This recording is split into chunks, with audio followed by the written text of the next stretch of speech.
Call this meeting to order. Please stand for the Pledge of Allegiance.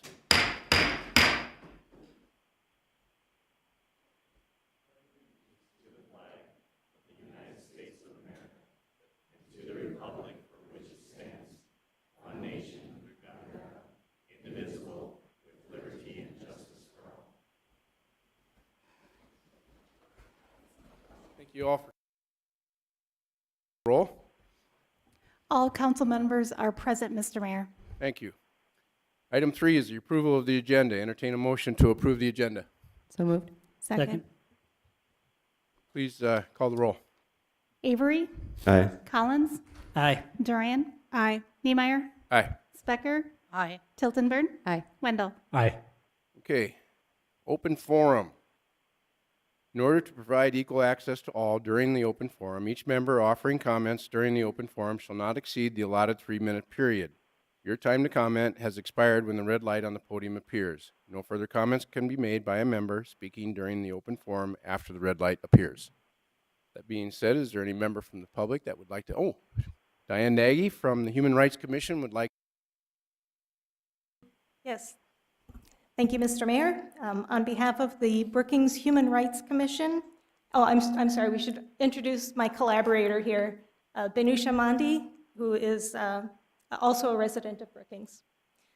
So on behalf of the Human Rights Commission and the Brookings Multicultural Center, we invite you and community members, both in person and online, to join us in celebrating the rich diversity of our city at our Spring Diversity Potluck. As you can see on the flyer that Benusha is passing out, and we will have additional copies of the flyer outside for anybody who wants one, there's a QR code, and from that code, you can get to a Facebook event, so you can add this event to your calendar. It will be held on April 22nd at McCrory Gardens from 5 to 7. Everyone is invited to bring a dish to share that represents your cultural heritage. And we also encourage everyone to bring a non-perishable donation. This gathering is a great opportunity to meet new people, sample a wide diversity of ethnic cuisines, and gain a greater appreciation for why diversity makes Brookings a great place to live. We hope to see you there, and we appreciate your time and attention. Thank you. Thank you, Diane. Any other member of the public who wishes to address us? Jeanette Gibbons. I'm in Brookings, South Dakota. And great intro by Ms. Nagy. And Brookings is a great place to live, and I think we can make it even better. So what I brought with me tonight is an item called the Code, 10 Intentions for a Better Planet, which is the focus. To have the code work in your life, repeat it once a day. Number 1, the first, love in action, support life. I refrain from opposing or harming anyone. I allow others to have their own experiences. I see life in all things and honor it as if it were my own. I support life. Number 2, the second love in action, seek truth. I follow my inner compass and discard all beliefs that are no longer serving me. I go to the source. I seek truth. The truth is, love is all that exists. Number 3, the third love in action, set your course. I begin the creative process. I give direction to my life. I set my course. The fourth love in action, simplify. I let go so there is room for something better to come in. I intend that I am guided, guarded, protected, and lined up with the highest good at all times. I trust and remain open to receive from both expected and unexpected sources. I simplify. The fifth love in action, stay positive. I see good, say good, and do good. I accept the gifts from all of my experiences. I am living in grace and gratitude. I stay positive. The sixth love in action, synchronize. After intending and surrendering, I take action by following the opportunities that are presented to me. I am in the flow where great mystery and miracles abide, fulfilling my mission and being what I am and what I came here to be. Love everywhere present. Synchronize. The seventh love in action, serve others. I am love in action. I always have enough to share. I am available to help those who need it. I serve others. The eighth love in action, shine your light. I am a magnificent being, Awakening to my highest potential, I express myself with joy, smiling easily, and laughing often. I shine my light. The ninth, love in action, co-create. I assist in the co-creation and manifestation of heaven on earth, heart by envisioning this. Through being consciousness in action and telling others about it, I share my vision. 10, the 10th, love in action, synergize. I see humanity as one. I enjoy gathering with lighthearted people regularly. When we come together, we set the stage for great oneness to reveal itself. Namaste, everyone. Any other citizens here that want to address the city council? All right, we'll move on. Consent agenda, approval of the consent agenda. Are there any items that need to be removed from the consent agenda? Seeing none, entertain a motion to approve the consent agenda. So moved. Second. Is there any public comment on any of the items on the consent agenda? City council have any questions, comments? Please call the roll. Collins, Aye. Duran, Aye. Niemeyer, Aye. Specker, Aye. Tiltonburn, Aye. Wendell, Aye. Avery. Aye. Okay, now we get to the largest item of the evening is all of our presentations and reports. And I'd like to start out with the proclamation for the Brookings Rangers.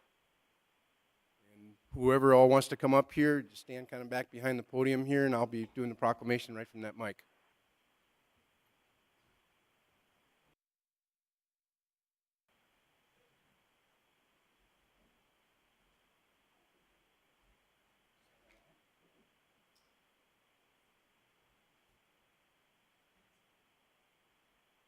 Facing you, Mayor, or up there? Okay.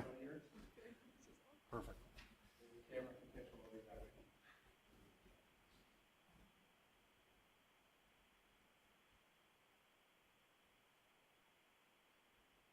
All right. Mayoral proclamation. Whereas in addition to physical fitness, hockey promotes fun, teamwork, discipline, confidence, selflessness, communication, and lifelong growth. And whereas the Brookings Rangers girls varsity team was crowned the 2023 state hockey champion on March 5, 2023. And whereas for the third consecutive year, the Brookings Ranger boys varsity team was crowned the state hockey champion on March 12, 2023. Whereas the Rangers boys varsity team made South Dakota to represent South Dakota at the Division I High School National Championship game.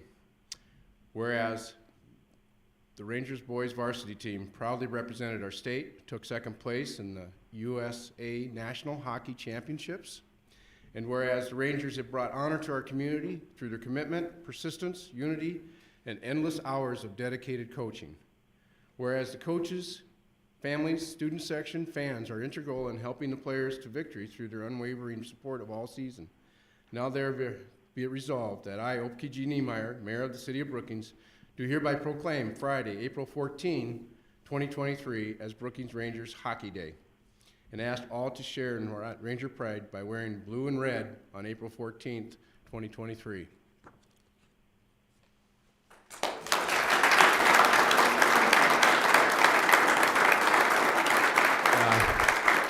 You're all invited to make comments if you choose to.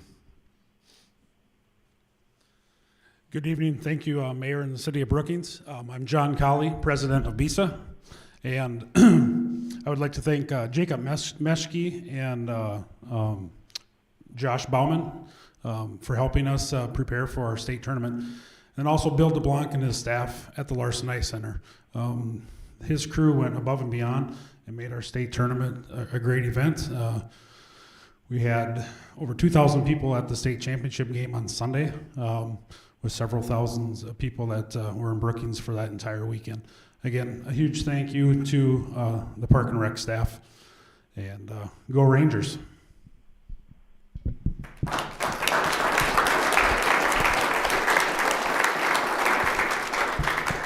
Coach, you want to say anything? Thank you. Thank you very much.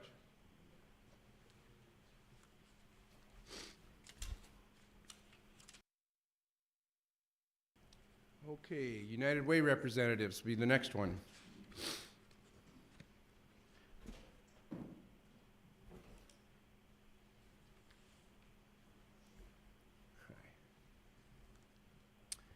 All right. Whereas the City Council and the City of Brookings staff and the United Way want to recognize in the City of Brookings, and whereas the dedicated volunteers serve on various capacities throughout the City of Brookings, from serving on volunteer boards, serving on as volunteer fire department members, signing on as a member of the police reserves, and volunteering through the United Way, and whereas the passion of the city's volunteers contributes to the current and future success of our community, making Brookings a great place to live, work, and visit. And whereas the City of Brookings is able to accomplish goals that might have been unattainable without the effort of volunteers. And whereas the giving of oneself and service to another empowers the giver and the recipient.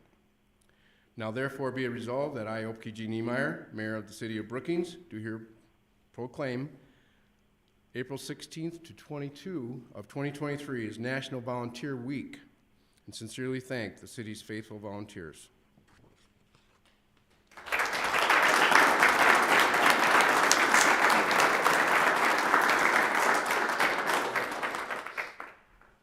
Hi, I'm Samantha, the Community Care Coordinator at the Brookings Area United Way. I just wanted to say thank you. Well, thank you to Deshawn for helping me get this together. Thank you for, I know there are volunteers in this audience, and I know there are volunteers on this council. So thank you all. Just also a thank you to the over 70 organizations who use Volunteer United as their platform to advertise and recruit for volunteers. It's a great tool that this community uses and the members of the community use to get connected to the great volunteer opportunities. So thank you all.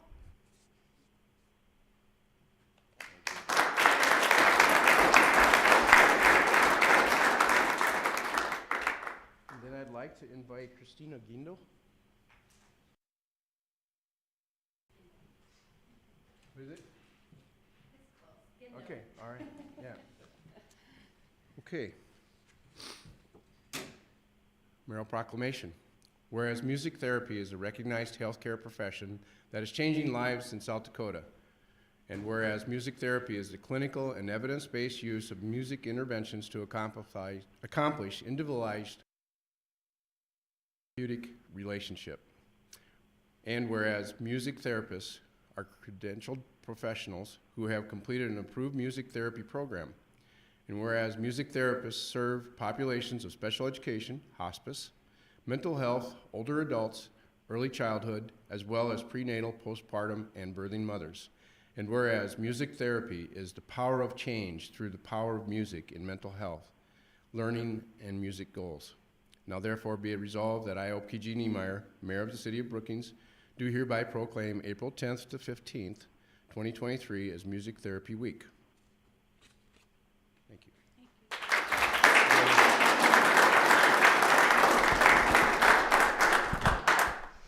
Thank you.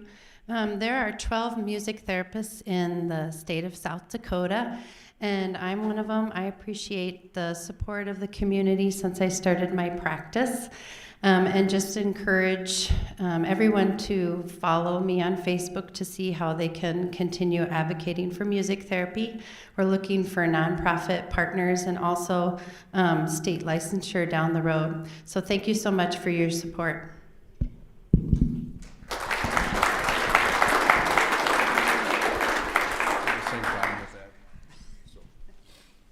Okay, we have a pinning ceremony tonight. And Officer Taylor, and would you please come forward?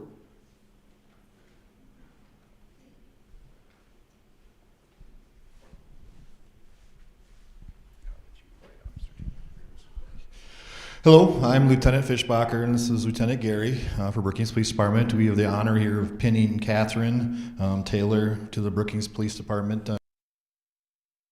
weeks ago. If her mom and dad would like to come up, I think it's Jeff and Kim.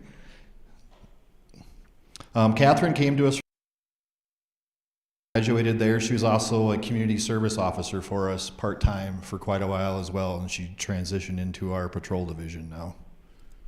Excellent. Okay. You guys want to hold that? And Officer Taylor, put your hand on the Bible. There you go. Officer Taylor, do you solemnly swear that you will support the Constitution and the laws of the United States, the Constitution and laws of the state of South Dakota, and faithfully discharge the duties of the office of the Brookings, South Dakota Police Department? I do. There you go. And then thank you very much. I think this is kind of special. Just listening to the news lately, we just had another young man that became an officer down in Louisville. And 10 days afterwards, he's in critical condition. So be safe out there. And I'm sure you'll do a good job for us. I'm just excited to be back in town and be joining such a great team. So I'm looking forward to being in a good community. Yeah.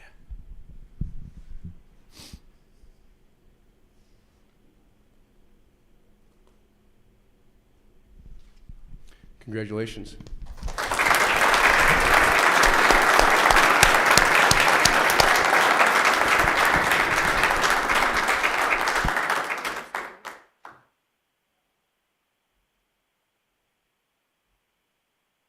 Okay, Councilmember Joey Collins, would you please come down?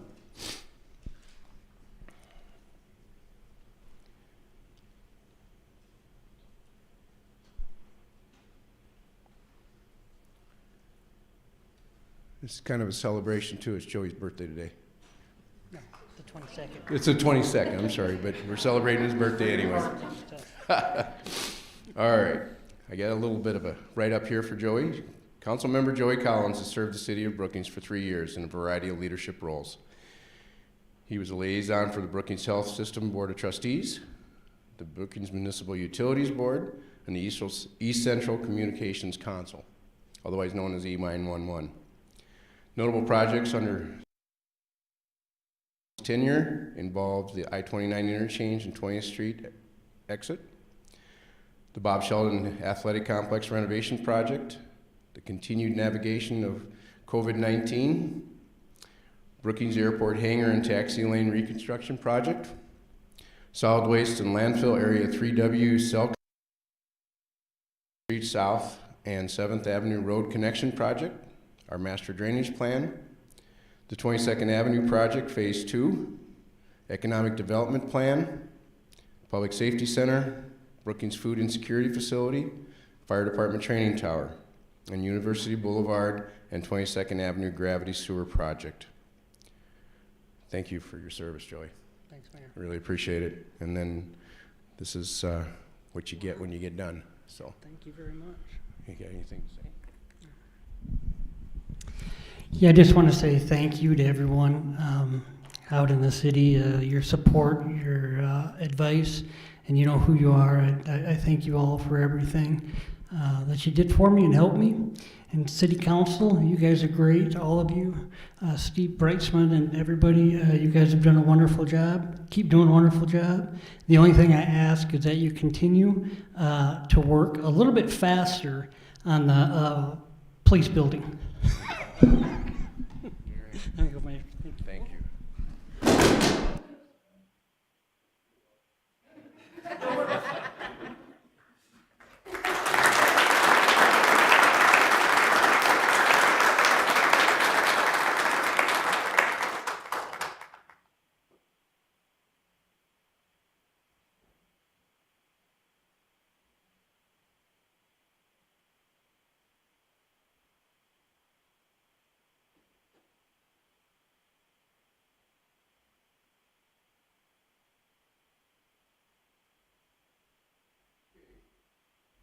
Our next item is SDSU Students Association report, and Eric is here to introduce us to the new person.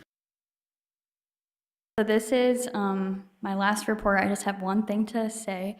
The Student Promotion Fund met 2 weeks ago, and we reviewed the Jackrabbit Stampede application for the rodeo, and we voted to fund them $5,000. So that was like my last outgoing thing I did before I left. But now I'm here to introduce to you the new Government Affairs Chair for SA, and it is Michael Garofalo, so he's just going to tell you a little bit about himself. But I thank all of you for the year that I've had, and I'm excited for Michael to start this role as well. Good evening, Mr. Mayor, council members. As Erica said, my name is Michael Garofalo. I've met some of you before, but it's great to be here tonight to introduce myself. I'll keep it brief. I'm really excited to start this new position. Excited to work with all of you, especially on the Student Promotion Fund. I think there's a lot of potential there. And I'd also just like, once again, to thank Erica. I have very big shoes to fill, as all of you know, and she's been such a help throughout this entire transition process, getting to a new government affairs chair. So thank you all very much, and I look forward to working with you. Yeah, that's all she wrote. All right, thank you.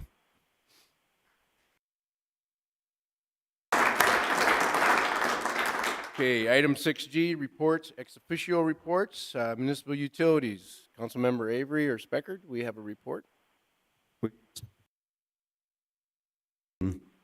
On Monday, so we don't have anything to report. All right, Yep. we'll move on to the Brookings Health System. Councilmember Collins. Thank you, Ms. A couple of housekeeping things is that we reviewed the audit results and they hired a new foundation executive director. They also had an employee appreciation week, March 6th through the 10th, and they recognized March 30th as Doctor's Day. They also rolled out a new financial reporting software that allows directors easier access to their financial details for their department, so looking at those high-level key performance indicators as well as diving deeper. And the OB director is involved in a national project titled Improving Care for the Maternal/Infant Dyad Affected by Substance Use Disorder. Just a couple of community-focused updates. The first one is we discussed telehealth and more technology-based opportunities in healthcare. We reviewed what they already do, such as the on-site partnership with schools, as well as the Avera Cardiac Connected Care Program, which allows remote monitoring technology for patients with congestive heart failure. And then on April 3rd, they went live with the GE Revolution Ascend CT scanner. And this is a critical function in the hospital. It features a larger bore to accommodate a greater variety of patients. It allows faster data processing. It also incorporates a new AI suite that will reduce the number of clicks necessary to execute a CT exam by 66%. So that helps clinicians deliver more of a personalized care. And they also just purchased a micro-air endoscopy equipment that was purchased to assist with a new technique to surgically repair carpal tunnel syndrome. A couple more new services and certifications. There were a couple lunch and learn sessions to inform providers of two new services at Brookings Health System. The first one is an interventional pain management service offered at the Outreach Clinic that utilizes non-surgical pain management for acute and chronic conditions. And the second was a breast conserving therapy using the new SAVI Scout surgical guidance system for early stage breast cancer. A physical therapist receives certification in blood flow restriction therapy, and there's a new marketing focus underway to promote the skills and knowledge of the new OT that specializes in hand therapy. And then my two last things is one is a number. So they did a biannual update of patient safety falls and medication errors. And the year-to-date medication errors or omissions at the neighborhoods totaled 40 out of 576,771 doses. So their rate was 0.007 out of 100 doses given, and the benchmark is 0.5, so well below, which is extraordinary. And the health system was named for the 6th time a top 20 rural community hospital and ranked #1 for excellent performance with an index rate of 100. So that's a list based on publicly available data analyzed by the Chartist Group, and it's a data of more than 38 indicators that cover quality, outcomes, patient perspective, and financial efficiency. So exciting things. Thank you. Thank you. 6H, reports. 3M update. Jim Burkhart, 3M plant manager, is here for informational purposes only. If the public has any questions, they are asked to contact 3M of Ag and Natural Resources. Go ahead, Jim. It's your floor. Thank you, Mayor and the City Council. My name again, Jim Burkhart. I'm the site manager at the plant in 3M Brookings.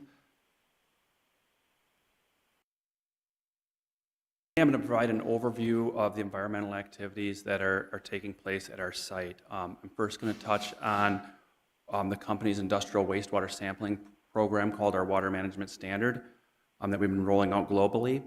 Then I'm going to pivot and talk about a leak that we detected on our underground fire loop system, how we reported that, and additional actions that we're taking. And then finally, our ongoing monitoring and the work we're doing with the with the South Dakota DANR to follow up on that. Okay, so our site recently deployed a voluntary program called the Water Management Standard, which is a voluntary company-wide program that we're deploying globally. It is really a program that goes beyond regulatory sampling and helps support our environmental stewardship that we have with our company. Under this program, we're taking quarterly samples of wastewater and stormwater. When we deployed the program last June, we also took samples of our fire suppression system. And when we took the samples of our fire suppression system, the results indicating there were certain fluorochemicals within that loop, more commonly known as PFAS, which is remnants from our 3M light water system, or AFFF, that we have since discontinued at the site. Okay? All right. So just kind of a timeline of the leak and how we reported that. So last August, to really quantify our water usage within the plant and on that fire loop, we installed a temporary flow meter on that system. We took water readings over the course of the next week, and we determined that we had a leak and it was occurring underground at our plant. Once we understood that we had that leak and we knew we had, we would likely had residual compounds of PFAS from the light water system in that leak, we reported that to the South Dakota Department of Natural Resources, Brookings Municipal Utilities, and the City of Brookings. So this slide here shows a picture of our site, like overhead on the left side. The red line represents the fire loop that goes around our site. And then the picture to the right, my right, shows kind of the front entrance to our plant and shows two isolating valves that I'll talk about here. So the leak was identified on the 16th of August. That was after their measurements were done. And so we immediately isolated that leak by closing what we call post-indicator valves, or valves number 5 and number 6, shown kind of on the right drawing there, and then shown by the X's on the left side of the drawing there. We also reached out to a company called Rural Water Association in Madison, and they conducted a pipe testing of our entire flow loop to make sure we had no additional leaks within our network or our system. We had contractors on site that replaced the valve and the piping that went between the PIV5 and the building within the next week. And that at least finished up the work that we were to do regarding the leak there in that piece.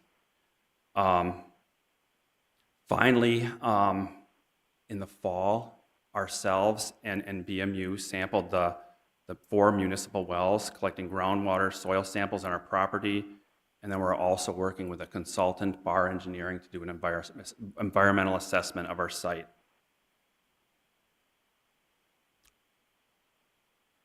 So looking ahead, we've committed to the following different actions here regarding this.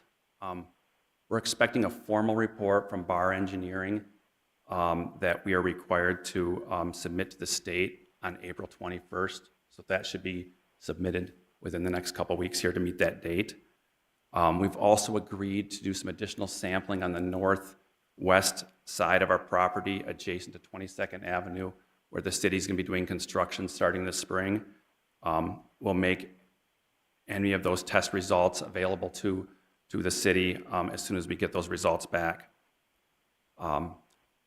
Lastly, we're committed to continually communicate with the state, the local utility, and the city on the findings that we have regarding the results of the assessment from VAR. We're going to continue to do our water management standard that I spoke about, where we're doing the quarterly sampling, both the groundwater, both the stormwater and the wastewater, and we'll report those results both to the state and to the utilities. Okay? So I appreciate the opportunity to give an update to the council. And we really value 3M values being a member of the community. We want to do our part to be great stewards of our environment and stewards of our community. We look forward to continue to working with the community, with the council. You know, and like you said, if there's any follow-up questions that anyone from the city has, I can get my contact information to them, you know, right after the meeting. Well, just a presentation only. Questions will be directed to 3M. This wasn't going to be a question and answer. It was just presentation, ma'am. Thank you.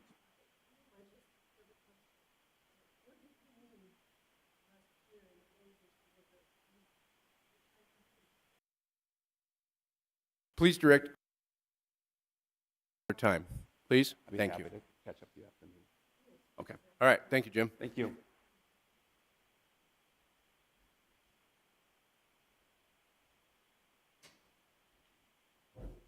Okay, item 7A, action and resolution 23-035, a resolution awarding bids on project 2023-08 STI street maintenance. Our city engineer will present this item. Good evening. I'm here tonight requesting approval of resolution 23-35 for the award of the annual street maintenance overlay for the resurfacing of streets, ramp construction, curb work, and storm sewer installation at various locations within the city. In addition to this work just described, BMU has joined this bid to replace water main and sanitary sewer on a street the city is currently working on. The city will also be resurfacing a parking lot at the Swiftel Center as part of this project. Bids for this project were opened on April 4th, where we received one bid from Bose Construction. Bose Construction's low bid of $2,411,351.40 is approximately 4% lower than the engineer's estimate. To award the bid to Bose Construction. Thank you, Charlie. Entertaining motion to. Is there any public comment on this item? Seeing none, does the council have any questions or comments? Please call the roll. Duran. Aye. Niemeyer. Aye. Specker. Aye. Tiltonburn. Aye. Wendell. Aye. Avery. Aye. Collins. Aye. Okay, motion passes. We have no first readings this evening. Public hearings and second readings. Item 9A, public hearing and action on ordinance 23-009, an ordinance to rezone Block 9 of Weiss Addition from Planned Development District with Business B4 Heavy District with Business B2 District underline. Mike Struck, our Community Development Director, will present this item. Thank you, Mayor and members of the council. The ordinance before you tonight is a rezoning of the Brookings Marketplace property at the intersection of I-29 and 6th Street. This property was quite a few years ago, and then in 2017, there's a proposal that was brought forward, and they chose the underlying zoning district of B4. The request tonight is to maintain the planned development district, but to change the underlying zoning district from a B4 to a B2. Primary reasons associated with this is the B2 allows for a little bit smaller lot sizes, some smaller setbacks, so you can more efficiently utilize the site. And then in addition, it also has a few things associated with the signage and such. This does come to you as a unanimous recommendation from the Planning Commission. The Development Review Team supports the request, and it's consistent with our future land use plan as part of our comprehensive plan, and that the urban high land use category supports this particular area. With that, I would stand for any questions you may have. Thank you. So moved. Second. Open the public hearing on this item. Is there any public comment? All right. Any comments or questions from the council? Mr. Daly, would you like to make any comments this evening? Thank you, Mr. Mayor. Again, as I've introduced myself a couple weeks ago, Patrick Daly with Ryan Companies, Vice President of Retail Development. Excited to be here. I've also got Chad Lockwood, who is our lead civil engineer. We've got another piece of the application that's on the agenda tonight. So happy to just discuss either any comments you have now or later, but available. And I've already done the introduction of who we are and why we're here, so I won't rehash it again. But All right. again, appreciate the opportunity to be here this evening. Thank you, Patrick. Any other? Please call the roll. Niemeyer. Aye. Specker. Aye. Tildenburn. Aye. Wendell. Aye. Avery. Aye. Collins. Aye. Duran. Aye. Motion passes. Item 9B, second reading and action on ordinance 23-010, an ordinance authorizing budget amendment number 3 to the 2023 budget. Jake Meshke, our Deputy City Manager, will present this item. The budget amendment before you tonight has 4 parts. The first item is a carry forward from 2022 for $2,770 for the human series, which has not been invoiced as of yet, as well as some additional marketing materials. Second, in the fire department, we are recognizing an increase of $19,927 in revenues and corresponding expenditures for structure gear that was purchased using an ARPA funds contribution from Brookings County. The third item adds $25,000 to the E911 budget to purchase radios. Restricted reserves have been accumulated for this purchase over the last several years. Lastly, the amendment would increase budget authority for a contribution to the Downtown Brookings organization by $83,800 to establish a budget and dedicate resources to promote and strengthen the downtown. The recently passed City Council Community Economic Development Master Plan outlined this investment to cultivate entrepreneurial opportunities, develop unique programming and events, provide necessary promotion, and assist in activating spaces for placemaking. No changes have been made since the first reading. Staff recommends. Okay. So moved. Second. Moved and second. Is there any public comment on this item? Seeing none, does the council have any questions or comments? We do have that 83,800 for the Downtown Brookings organization. Kristen, would you like to address the council at all and explain to us this organization? I know there was a couple public meetings, but So I am Kirsten Jesdal. I'm the interim executive director of the new Downtown Brookings organization. We will be taking on quite a bit of the programming and placemaking that happens in our neighborhood that this building is included and it is a part of. Some kind of exciting things that we have coming up. We are now partnering with the Brookings Farmers Market and we'll be the organizing group for that. So some great kind of improvements and continuity issues will be resolved there.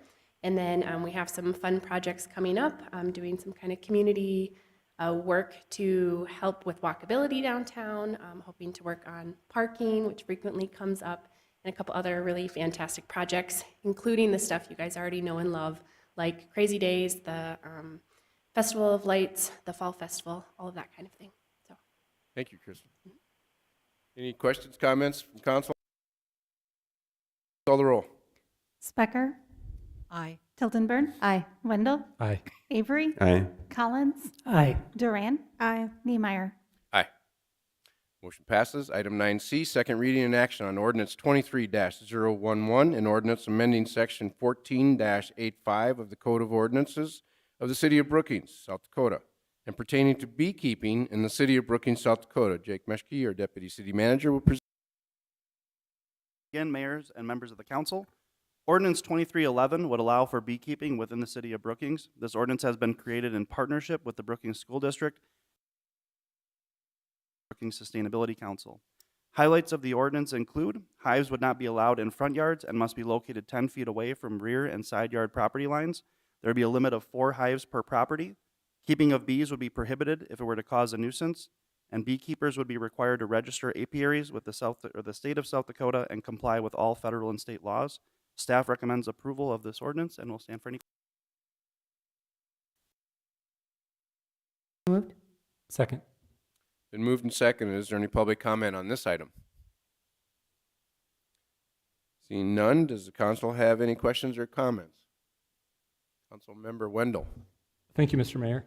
I just reading, there was a reference to a state program that this was organized in continuity with. And so I visited the DANR site, and if you just search State of South Dakota Apiary Program, they have a really robust site that kind of outlines how folks that work with bees are certified, what the regulations through the state are and how robust this program is in South Dakota. And so if there are folks listening that have some questions about beekeeping in their municipality, that site really has a lot of valuable information. And I learned a lot just by visiting it. So if you just Google South Dakota Apiary Program, it'll take you right to the DANR site. Questions from any other council members? Council member Avery. Yeah,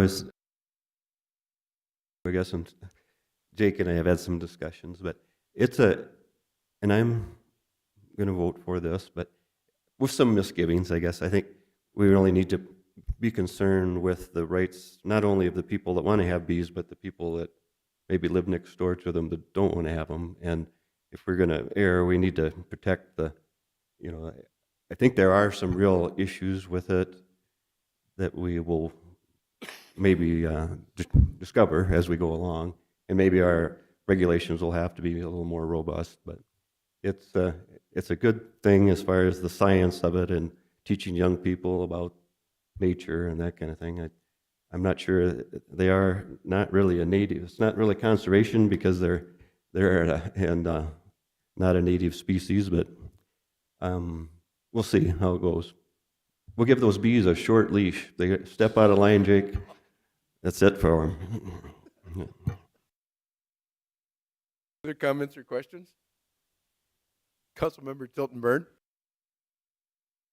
Thank those who worked on this ordinance. I think between this and the efforts around No Mow May, I think it's really exciting to see what we're doing in our community to help support pollinators and support those who want to support pollinators as well. I noticed that down in the entrance of our building here, there are a couple of the No Mow May signs available. So if anybody's going to participate in that, would like to post a sign in their yard, feel free to grab one on your way out of the building this evening. But just again, thanks to those who worked on this and brought this forward. It's exciting to see on our agenda.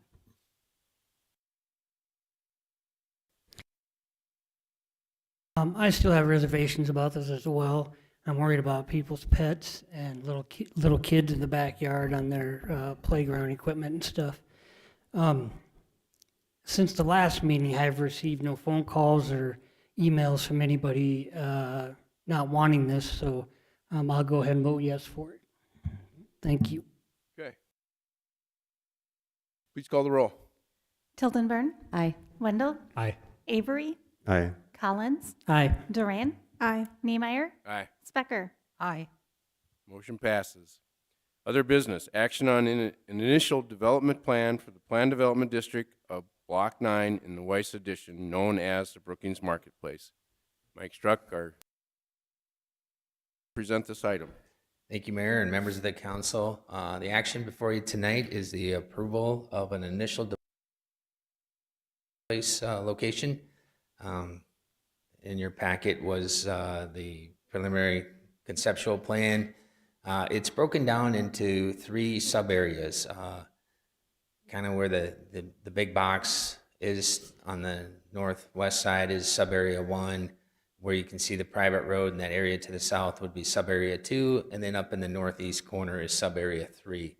And it's of interest to note with a sub-area, when they are getting closer to moving forward with development of each of those various phases, then they have to come back and submit a final development plan that is reviewed and approved through the Planning Commission before they're able to obtain an actual building permit. And so it's typical with a planned development district on the initial development plan that you break it down into smaller areas, because those areas are subject to change. And rather than making an amendment to the entire plan, they can go in and amend just a smaller sub area of the overall plan. This does come to you as a unanimous recommendation. The development review team does support the request. There are a couple exceptions that are being requested through this. It is previously tonight, we approved the underlying zoning district as a B2. They're maintaining the standard B2 setbacks. There is one area of concern when it comes to the landscaping regulations. Technically, they can't meet some of the side yard setbacks because of the private drives. The property line actually extends out to the middle of the private road, but they are showing that there is kind of where between that edge of the road and where parking lots start, they do incorporate green space in those areas. So technically, they may not meet the 5-foot side yard setback, but they are incorporating green space to provide that buffer areas. The couple other areas where they're asking for exceptions is in regards to signage.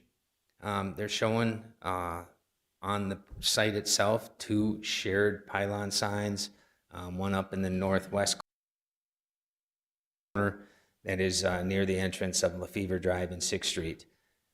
Those 2, they're asking for exceptions from the B2 signage requirements and actually proposing to follow the B4 height restrictions of 60 foot, and then a total square footage of 300 square feet for each of those signs.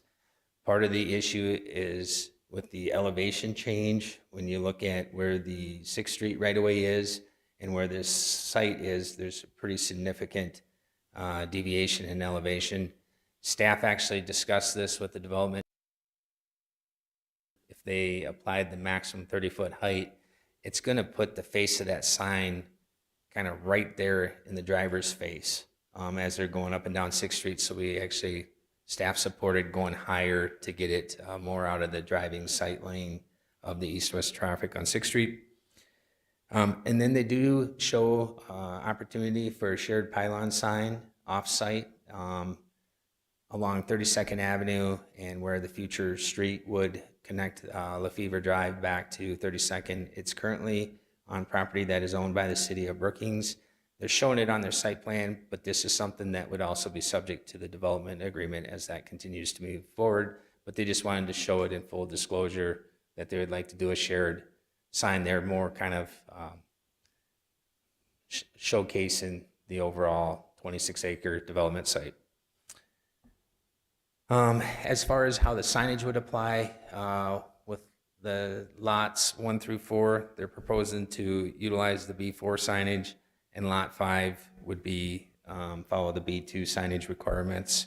As I mentioned, it did come with a unanimous recommendation from the Planning Commission. The development review team has reviewed the project and supported it. And with that, I would stand for any questions you may have. So moved. Second. Moved and second. Is there any public comment on this item? Okay. Any questions, comments from council? I guess with that, the signage that they have to agree to, that's right off of 32nd, Mike, there's something similar to that, like right where the old Starlight's at too, where it talks about some of the developments out there by the Comfort Inn Suites, but they're not right on the street. Is that kind of the same idea? Very, very. The sign that you're referencing is actually for Wilbert Square. That's a little bit further to the north. Right. In that particular case, it was the owner owns both properties. Correct. And utilized some of the signage that was available for that Econo Lodge facility to help also market the Wilbert Square addition further north. But it's kind of the same idea. Similar concept. All right, thank you. Any other comments, questions? Please call the roll. Wendell? Aye. Avery? Aye. Collins? Aye. Duran? Aye. Niemeyer? Aye. Specker? Aye. Tilton Burn? Aye. Thank you. Motion passes. Item 10B, action resolution on 23-034. Excuse me. A resolution concerning the exchange of real property. Steve Britzman, our city attorney, will present this item. Thank you, Mayor. This proposed resolution would be a cooperative effort between the Brookings School District and the City of Brookings to exchange land for different purposes. It involves an exchange of land along and at the north edge of Hillcrest School to facilitate the school's reconstruction efforts of the Hillcrest School. And it also provides for an exchange of land or a conveyance of land to the City of Brookings for public right-of-way on the east side of the Dakota Prairie School. This resolution then constitutes an exchange or a proposed exchange of land and represents a cooperative effort furthering the long-standing working relationship between the school district and the city. Both parties will benefit, and this exchange involves a total of about 1.48 acres right on the northern edge of the Hillcrest School property, and will facilitate their construction, which is set to begin within the month, I would say. So staff has reviewed this, worked within the DRT to evaluate the transfer, and the benefits to the city are significant as well as to the school district. So staff recommends approval. Thank you, Steve. Entertain a motion to approve. So moved. Second. Is there any public comment on this item? I see we have representatives from the school district. You might want to make any comments on this? All right. Council have any questions, comments? Councilmember Wendell. Thank you, Mayor. In the resolution, it notes that the school district will promptly compensate the city and convey either monetarily or land that is equal or greater in value or size. Is there a likelihood that that land would be kind of in the existing Hillcrest Park area, or is that undetermined at this point? In the southwest corner of the current Hillcrest school property, which is the location of the school building, eventually that will be playground area. So it is contemplated that that possibly would be land that could be conveyed to the city. That decision has not been reached. However, that will be playground area, which will be available to the public in addition to school use. Whether that actually is ultimately conveyed to the city is yet to be determined. Thank you. Any other council questions, comments? Please call the roll. Avery, Aye. Collins, Aye. Duran, Aye. Niemeyer, Aye. Specker, Aye. Tildenburn, Aye. Wendell. Aye. Okay, motion passes. Item 11, City Council member introduction of topics for future discussion. Are there any items that anyone wants to review? Councilmember Specker. Second, to thank 3M for coming tonight. I'm not sure if BMU wants to say anything, but I think it might be nice to follow up in 6 months. Maybe have Jim back just to let us know where the mitigation efforts are. I'm sure that 3M will keep us updated in 6 months. So as we get more results from some of the testing that's coming up in the future. Thank you. Do we want BMU to say anything at all?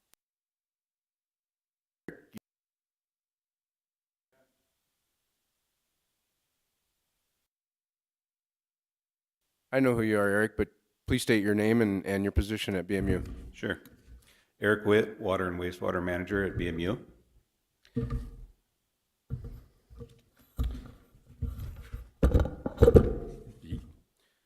Thank you, council members and mayor, for having me here. Appreciate the opportunity to kind of circle back and address any water quality concerns on the water system side relative to what you heard earlier today.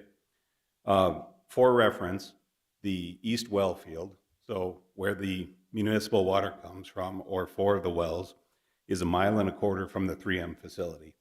3M, in general, the groundwater flow is to the south.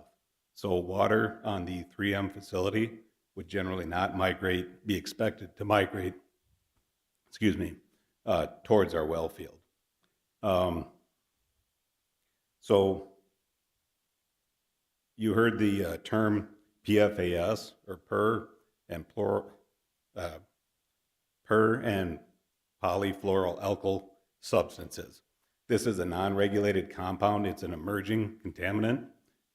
You'll hear a lot about it in the news, but at this time there is not a DNR drinking water standard for it. Or actually, I should say a EPA drinking water standard. We did test for this in 2013 historically, and we did not have anything in our water system at that time. But with the information we heard tonight, we also wanted to test the water supply in the fall of 2022, have a little bit more current information. So what we did, we sampled all 9 municipal wells, 4 at the East Water Plant, 5 at the North Water Plant, and then 1 at each water treatment plant itself. So 11 samples total. I would say the results were favorable. The DNR has pending drinking water standards for 6 different forms of PFAS. We were non-detect for all 6 forms of that PFAS.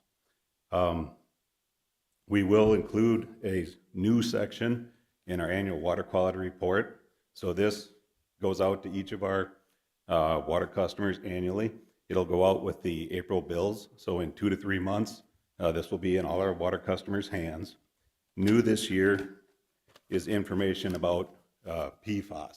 So there's a panel that talks about PFAS as a emerging contaminant. The testing that we did in the fall of 22 was voluntary, but it would be a pertinent question relative to the events. So we went out and got those samples. Going forward, as the EPA regulations become official, so they're in draft form right now. So it's a draft maximum contaminant level for those 6 forms of PFAS. Those are, when they become official, there'll be additional testing. So we'll test again in 2023 and 2024. And going forward, those results will be in this report each year as well. So the conclusion, or the upside to all of this, is that BMU's drinking water is in compliance with all existing water quality standards and the proposed EPA PFAS, the pending drinking water standards as well. So I did want to make that comment relative to the rest of the discussion. So if there's questions, I could certainly entertain them, or you guys also know how to get a hold of me. All right. Thanks, Eric.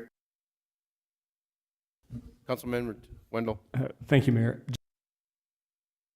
Community that have questions either for 3M or for BMU, they were to contact the city and then we would provide contact information. Is that We can do accurate? that. We certainly will have contact.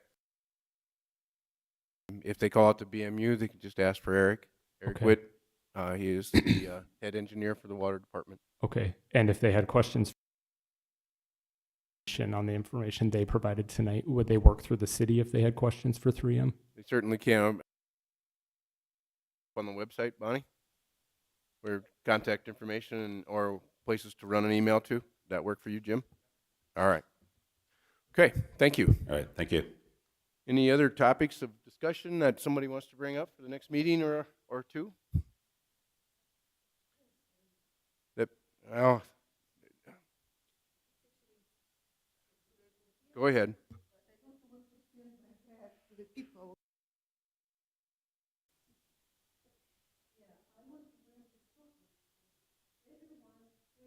Ma'am, please state your name. Put your face up to the mic so everybody can hear. So, okay.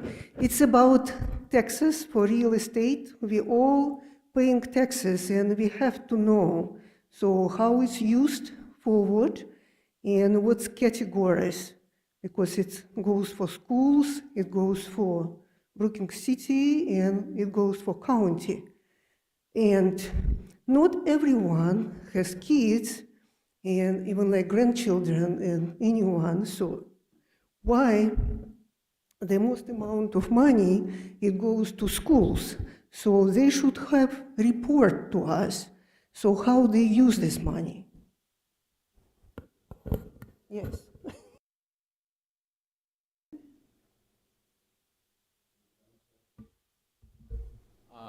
There are avenues to learn about how the county, the city, and the school district provide their budget.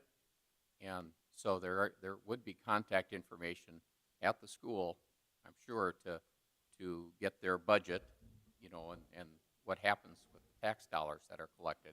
Likewise, the county, all of that is public information.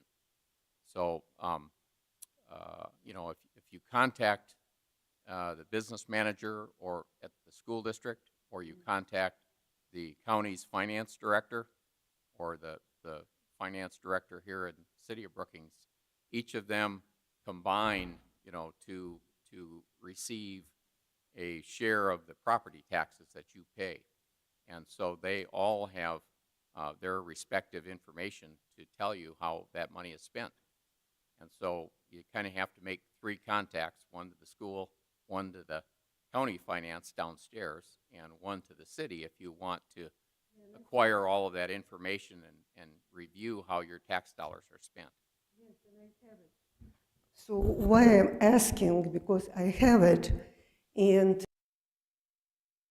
goes to schools. And for instance, I need some help from the city and all this stuff. So why, everyone should pay for schools, and some people, they need to help because they have the houses, they live in the city, and they want to live in the city, and they need some help with the maintenance, with the mowing, with the snow, and who has kids, who has relatives around, yes, they can pay for school because the kids will help the parents and grandparents. But who is in situation when really just left alone and lost spouses and everything and still wants to live in their properties, why do they pay taxes? So Well, to help to them. Yeah, I understand your question in a way Okay. where property owners, carry the financial burden, property owners of the, primarily of the school district or school expenses. Steve, if I might suggest, So we it could certainly mainly take comes this from the offline. state. Sure. So it comes from the state, it doesn't come from. Okay, yes. Revenue sources that the school receives, both Okay. tax dollars Mhm. and state aid through the state of South Dakota. So, Okay. but we all have to contribute to support our Mm. schools as property owners. Ma'am, if you would like Yeah. more information on this, please the- contact, if you want more information on Yes, this, because I please wanted to contact ask how Bonnie. I can contact and online, so I probably. I'll have Bonnie get you and give you more information on this. All right? Thank you. All right.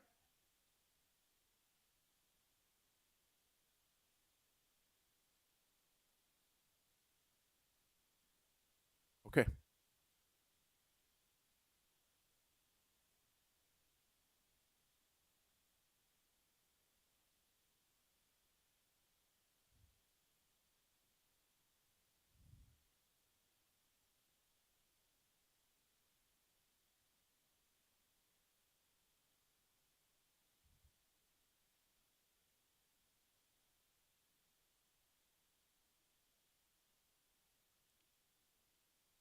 All right. Thank you for your comments. Any other questions, comments from council? All right, our future meeting will be on the 25th of April. Regular things on consent agenda, contracts change orders. We've got a bid award for asphalt and a bid award for airport pavement maintenance project, pending FAA approval. At this time, we don't have any first readings or second readings, and nothing on old business. We will have a city progress report by the assistant city manager, or the deputy city manager. It says assistant here, I'm sorry. And the city council member introduction of topics and future discussion. That being said, ask for a motion to adjourn. Move to adjourn.